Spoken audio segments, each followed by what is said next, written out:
नमस्कार, मी Raj Jadhav, Digitech robotics India private limited या कंपनीचा डायरेक्टर.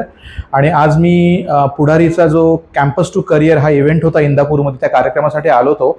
आणि त्यानंतर तुषार रंजनकर सरांनी मला आपल्या जे शंकरराव पाटील चॅरिटेबल ट्रस्ट आहे त्याच्या कार्यक्रमांची माहिती देण्यासाठी आणि त्यांच्या विविध उपक्रमांची माहिती देण्यासाठी आज मी इथं आलो.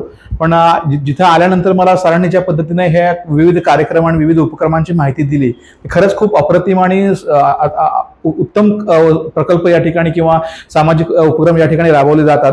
याच्यामध्ये आपलं जे प्राथमिक आरोग्य केंद्र आहे, खास करून ऊसतोड कामगारांसाठी ज्या विविध योजना, त्याच्यामध्ये आरोग्य केंद्र आहे, कोपीवरची शाळा, अक्षय शिक्षण योजना, विविध अकॅडमीज आहेत. आणि ह्या ज्या म्हणजे आदरणीय शंकरराव पाटील साहेबांच्या स्मृतिप्रित्यर्थ आणि त्यांच्या नावाने हे जे विविध उपक्रम इंदापूर या ठिकाणी सुरू केलेले आहेत ते खूप अप्रतिम आहेत आणि खूप कौतुकास्पद आहेत.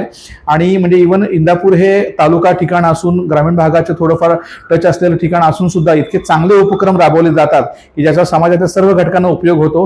हे नक्कीच खूप कौतुकास्पद आहे. आणि महत्त्वाचं म्हणजे आपल्या रंजनकर सरांनी हे एक अप्रतिम पुस्तक लिहिलेलं आहे, मोबाईल व्यसन मुक्ती. हे पुस्तक आज काळाची गरज आहे. खूप छान पुस्तक त्यांनी अभ्यासपूर्वक दिलेलं आहे. आणि या पुस्तकाच्या माध्यमातून सर्व वयोगटातल्या विद्यार्थ्यांना, खास करून सिनियर लोकांना सुद्धा जे मोबाईलचं आजकाल व्यसन जडलेलं आहे त्याच्यातून कशा पद्धतीनं आपल्याला बाहेर पडता येईल आणि मोबाईलचा सकारात्मक उपयोग कसा करता येईल हे त्यांनी त्या पुस्तकामध्ये दिलेलं आहे. त्याबद्दल मी त्यांचं मनपूर्वक अभिनंदन करतो आणि त्यांना मी शुभेच्छा देतो. आणि आपल्या या सामाजिक संस्थेच्या पुढील उपक्रमांसाठी माझ्या मनपूर्वक शुभेच्छा. धन्यवाद.